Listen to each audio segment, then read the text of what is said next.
Покачувањето на акцизата на нафтата, освен тоа што ќе им одземе по цела просечна плата на семејствата, ќе биде сериозен удар и за македонските транспортери. Пресметките говорат дека еден камион месечно во просек поминува по 2156 километри, при што превезува 549 тони стока, за што троши 630 литри нафта.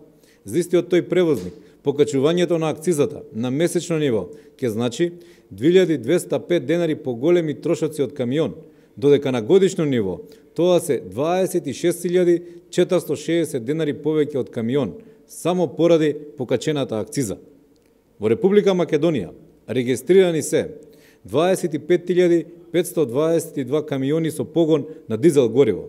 Сите тие поединачно ќе имаат зголемен трошок од 26.460 денари годишно, додека сите регистрирани транспортери на годишно ниво ќе имаат зголемен трошок од 11 милиони евра, само поради покачената акциза од страна на СДСМ. Да, почитувани, 11 милиони евра годишно ќе ги чини македонските превозници покачената акциза за гориво. 11 милиони евра ќе им одземе владата на СДСМ на македонските превозници преку зголемување на акцизата на нафта.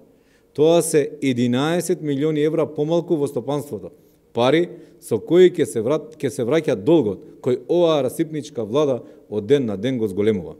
Опасноста по економијата и бизнисите, почитувани граѓани, доаѓа од фактот дека акцизата со која се зголемува цената на нафтата, директно се зголемува трошокот за превозниците, кои истиот ќе го анулираат со покачувањето на транспортните услуги.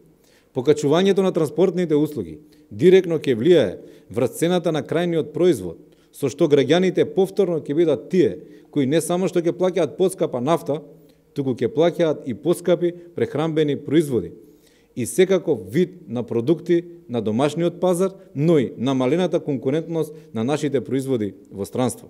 Ова ли е животот кој го ветуваше СДСМ?